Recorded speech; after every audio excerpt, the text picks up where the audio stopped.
Hello friends, welcome to यदना investment academy. आज हम देखेंगे टॉप 5 स्मॉल कैप स्टॉक्स जिनमें म्यूचुअल फंड्स ने सबसे ज़्यादा पैसा डाला हुआ है। तो ये जो एनालिसिस होगा इसमें ऐसा कोई ज़रूरी नहीं है कि सिर्फ स्मॉल कैप फंड्स ने ही इन स्मॉल कैप स्टॉक्स में पैसा डाला हुआ है। बहुत सारे ऐसे मल्टी कैप फंड्स या मिड कैप फंड्स या फिर इवन हाइब्रिड फंड्स ने भी ये स्टॉक्स में पैसा डाला हुआ है। तो ये एनालिसिस करेंगे इस वीडियो में दोस्तों। तो पहली कंपनी है कार्बोरंडम यूनिवर्सल लिमिटेड। तो ये एक स्मॉल कैप कंपनी है, इसमें क्लोज टू 1500 करोड़ रुपए डाला हुआ है म्यूचुअल फंड्स ने। इस कंपनी का अगर टोटल मार्केट कैपिटलाइजेशन देखा जाए तो वो क्लोज टू 7000 करोड़ रुपीस है। तो इसका मतलब 21 to 22% of the current market capitalisation, इतना पैसा म्यूचुअल फंड्स ने इस कंपनी में डाला हुआ है। तो म्यूचुअल फंड्स का भरोसा दिखाता है कि ये कंपनी अच्छी, एक फंडामेंटली अच्छी कंपनी है और अलग अलग फंड हाउसेस ने पैसा डाला हुआ है। जैसे कि आप यहाँ पे देख सकते हो, HDFC mutual fund, SBI, L&T, Reliance, 4 बड़े फंड हाउसेस ने इसमें पैसा डाला हुआ है। सबसे बड़ा अगर इन्वेस्टमेंट कोई है वो तो है HDFC mid cap opportunities fund का। 1.85% का एलोकेशन लिया हुआ है। 380 करोड़ रुपए इस कंपनी में HDFC mid cap opportunities fund ने डाले हुए हैं। दूसरे लेवल पे है SBI magnum mid cap fund. 4.37% का एलोकेशन लिया हुआ है इस कंपनी में of the total assets under management, यानी कि 150 करोड़ रुपए इन्वेस्ट कर चुका है SBI magnum mid cap. Third is L&T emerging business fund, small cap fund है ये। 2.23% एलोकेशन लिया हुआ है कॉर्पोरेंडम यूनिवर्सल लिमिटेड में। 123 करोड़ रुपए इन्वेस्ट कर चुके हैं ये कंपनी ने।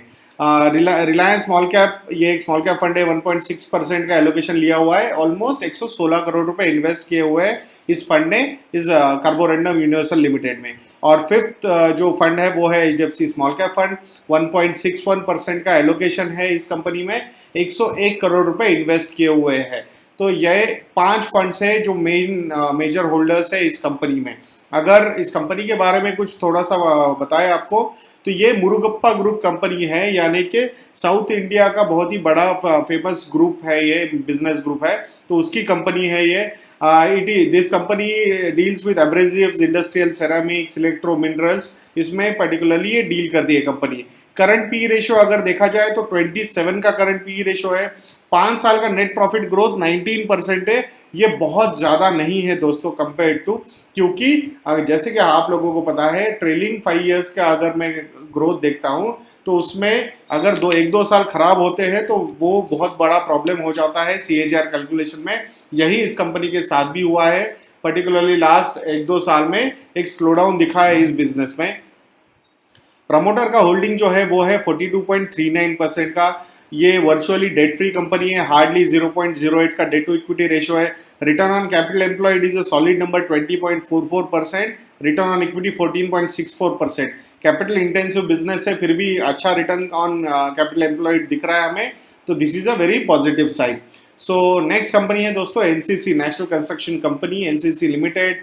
1503 करोड़ रुपीस का म्यूचुअल फंड का इन्वेस्टमेंट है इस कंपनी में। 6600 करोड़ का मार्केट कैपिटलाइजेशन है इस कंपनी का। ऑलमोस्ट 22.5% का एलोकेशन म्यूचुअल फंड्स ने लिया हुआ है इस कंपनी में। फंड्स कौन से आदित्य बिरला सन लाइफ इक्विटी हाइब्रिड 95 फंड, 0.84% का एलोकेशन लिया हुआ है। 109 करोड़ रुपीस का इन्वेस्टमेंट है इस कंपनी में। ये फंड बहुत बड़ा है, इसलिए 0.84% का एलोकेशन भी 109 करोड़ रुपए यहाँ पे दिख रहा है हमें दोस्तों। दूसरा फंड है रिलायंस मल्टी कैप फंड। 1.11% का एलोकेशन लिया हुआ है। 107 करोड़ रुपए इन्वेस्ट किए हुए हैं। रिलायंस लार्ज कैप फंड 0.81% का एलोकेशन लिया हुआ है। 94 करोड़ रुपीज इन्वेस्ट किए हुए हैं। Then Sundaram mid cap 1.6% allocation, 90.94 crore rupees invest किए हुए हैं इस कंपनी में। और रिलायंस फोकस्ड इक्विटी फंड, तो यहाँ पे आप देख सकते हो रिलायंस म्यूचुअल फंड्स का काफ़ी ज़्यादा भरोसा लगता है इस कंपनी पे। 3 बड़ी जो स्कीम्स है इनकी या म्यूचुअल फंड्स है उसमें अच्छा खासा एलोकेशन लिया हुआ है NCC में। तो ये दर्शाता है कि रिलायंस म्यूचुअल फंड को पर्टिकुलरली इस कंपनी पे बहुत ज़्यादा बिलीव लगता है।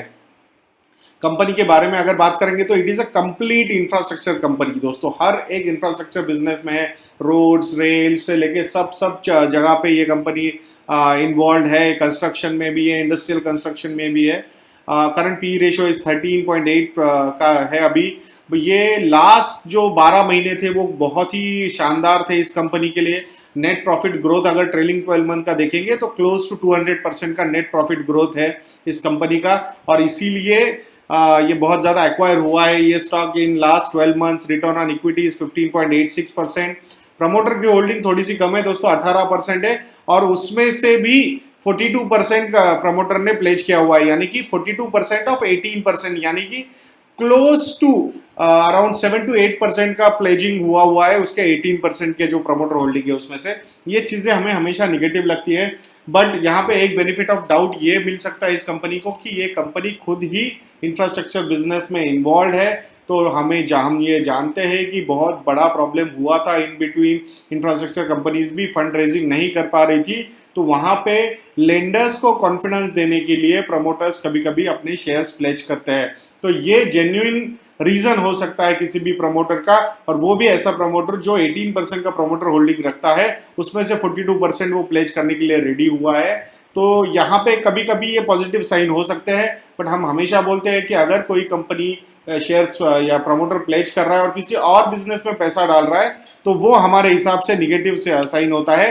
बट इसमें ये केस में हम बेनिफिट ऑफ डाउट भी देंगे इस कंपनी को, और उसका रीजन भी ये हो सकता है कि बहुत सारे म्यूचुअल फंड्स ने भी इस कंपनी में पैसा इन्वेस्ट किया हुआ है। ऑलमोस्ट 22% का एलोकेशन म्यूचुअल फंड्स ने लिया हुआ है इस कंपनी में, तो यहाँ पे एक बेनिफिट ऑफ डाउट हम दे सकते हैं।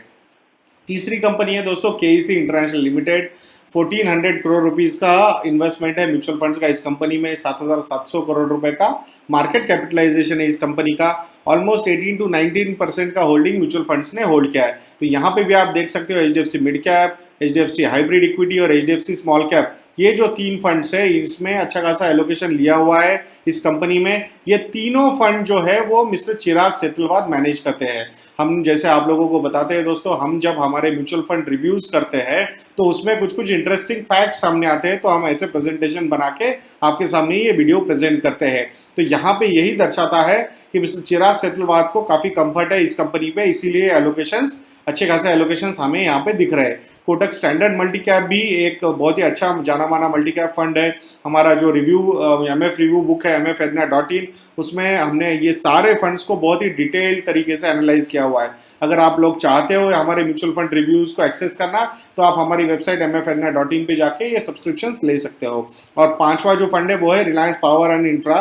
तो इसमें 8.49% का एलोकेशन है, 113 करोड़ रुपए इसमें डाले हुए हैं।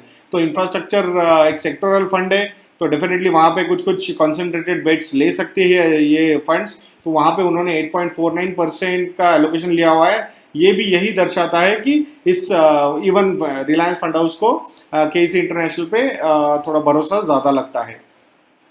कंपनी के बारे में अगर बताएं तो आरपी गोयनका ग्रुप कंपनी है ये। Power transmission and distribution, cables, railway, solar, civil, ये ऐसे ऑलमोस्ट 5 सेक्टर अलग अलग सेक्शंस में ये बिजनेस करते हैं। Current P ratio is 15.61। Return on capital employed अगर आप देखोगे तो 27% का, ये बहुत ही हेल्दी है।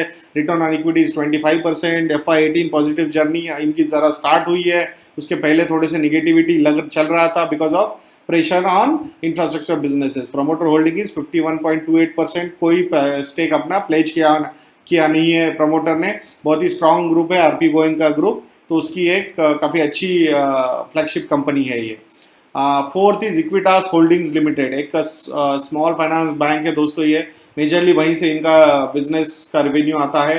1387 करोड़ रुपीस इन्वेस्ट किए म्यूचुअल फंड्स ने इस कंपनी में। 4600 करोड़ का मार्केट कैपिटलाइजेशन है, यानी कि 30% एलोकेशन अगर आप देखोगे तो म्यूचुअल फंड्स ने लिया हुआ है इस कंपनी में। यही दर्शाता है कि हर पैरामीटर पे म्यूचुअल फंड्स को ये स्टॉक बहुत ही अच्छा लगता है। अगर फंड्स में देखोगे आप तो Franklin India prima and Franklin India smaller companies, ये दोनों फ्लैगशिप फंड्स हैं। फ्रैंकलिन के उसमें 1.97% एंड 1.64% एलोकेशन लिया हुआ है of the assets under management of respective schemes. 128 crore और 111 करोड़ रुपए इन्वेस्ट किए हुए हैं इस कंपनी में। Invesco India contra fund value fund है। इसका भी एक डिटेल्ड एनालिसिस हमने किया हुआ है, इवन हमारे यूट्यूब चैनल पे भी अवेलेबल है। तो वो 2.97% का एलोकेशन लिया हुआ है इस कंपनी में। 96 करोड़ रुपीज इन्वेस्ट किए हुए हैं। और मिरे के दोनों शानदार funds, Mirae Asset India equity fund, it is a multi cap fund, and Mirae Asset emerging blue chip fund, it is a large and mid cap fund. दोनों ही बहुत ही बढ़िया फंड्स है। तो उसमें भी 87 करोड़ और 79 करोड़ रुपीज़ इस कंपनी में इन्वेस्ट किए हुए हैं। इस कंपनी के बारे में आपको थोड़ा बताते हैं दोस्तों। It is a small finance bank, P ratio is 25, promoter holding is 0%। जिस तरीके से सारे अरेंजमेंट्स हुए तो वो बहुत ही अच्छा है। तो आरबीआई का कोई ऐसा प्रेशर रहेगा नहीं। लास्ट 12 मंथ्स बहुत ही अच्छे थे इस कंपनी के लिए, और इस कंपनी का या बैंक का साउथ इंडिया में अच्छा खासा प्रेजेंस है। अगर आप लोग क्रिकेट फॉलो करते हो तो मिस्टर आर अश्विन, रविचंद्रन अश्विन इस कंपनी के ब्रांड एम्बेसडर है। यानी ये बैंक इक्विटास बैंक का जो है स्मॉल फाइनेंस बैंक, उसके ब्रांड एम्बेसडर है, और वो धीरे धीरे अपना पूरा ऑल ओवर इंडिया अपना पोजीशन बिल्ड करने की कोशिश कर रहे हैं दोस्तों। तो ये बहुत ही इमर्जिंग कंपनी लगती है हमें। आगे जाके हम चाहेंगे कि हमारे डिटेल्ड एनालिसिस के जो वीडियोस होते हैं उसमें इस कंपनी को भी इंक्लूड करेंगे हम। तो अगर आप चाहते हो हमारे स्टॉक सब्सक्रिप्शंस लेना तो investenna.in पे जाके हमारे स्टॉक सब्सक्रिप्शन आप ले सकते हो। Fifth company engineers India limited है। ये नवरत्न कंपनी है। 1300 करोड़ रुपए का इन्वेस्टमेंट है म्यूचुअल फंड्स का इस कंपनी में। 7100 करोड़ रुपए का मार्केट कैपिटलाइजेशन है। ऑलमोस्ट 18% का एमएफ का होल्डिंग है इस कंपनी में। फंड्स कौन से हैं? ICICI prudential equity and debt fund, L&T emerging business, Reliance multi cap, DSP mid cap and Bharat 22 ETF. Bharat 22 ETF इसलिए यहाँ पे दिख रहा है दोस्तों क्योंकि गवर्नमेंट का जो डिसइन्वेस्टमेंट का जो टारगेट था उसके लिए भारत 22 ईटीएफ ने काफ़ी सपोर्ट किया है गवर्नमेंट को। तो उसमें ये कंपनी को भी उन्होंने इंक्लूड किया था 22 कंपनीज जो है उसमें। तो यहाँ पे आप देख सकते हो 134 करोड़, 87 करोड़, 85 करोड़, 76 करोड़, 74 करोड़ ऐसे एलोकेशन लिए हुए ये डिफरेंट फंड्स ने इस कंपनी में। कंपनी के बारे में ज़रा बताते हैं आपको। जैसे कि हमने बोला आपको, it is a Navratna company. Government का होल्डिंग क्लोज टू 52% का है इसमें। P ratio is 20.70। Return on capital employed काफ़ी सॉलिड है। एक कैपिटल इंटेंसिव बिजनेस होने के बावजूद 22.5% का रिटर्न ऑन कैपिटल एम्प्लॉयड है, which is very positive. Return on equity is 15%।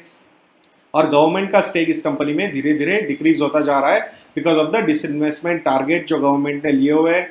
Profit making company है इसीलिए गवर्नमेंट इसे डिफरेंट ईटीएफ्स के थ्रू सेल कर पा रहा है। तो ये काफ़ी वैसे स्ट्रांग कंपनी है। गवर्नमेंट का सपोर्ट तो है ही, no doubt about it. Expertise भी काफ़ी अच्छे बिल्ड किए हुए हैं उन्होंने अपनी कोर फैसिलिटीज़ में। सो दोस्तों, हम आशा करते हैं कि आपको ये वीडियो अच्छा लगा होगा। अगर आप हमारा स्टॉक सब्सक्रिप्शन लेना चाहते हो तो आप हमारी वेबसाइट को विजिट कर सकते हो। वहाँ पे हमारे कॉन्टैक्ट डिटेल्स भी अवेलेबल है। हमें कॉल भी कर सकते हो या ईमेल भी लिख सकते हो। अगर आप लोगों को एमएफ रिव्यू बुक हमारी सब्सक्राइब करनी है तो mfna.in पे जाके भी वो सब्सक्रिप्शन ले सकते हो। कुछ क्वेरीज होंगे तो प्लीज़ कॉल अस। बाकी नेक्स्ट वीडियो तक के लिए मुझे आज्ञा दीजिए दोस्तों। जय हिंद।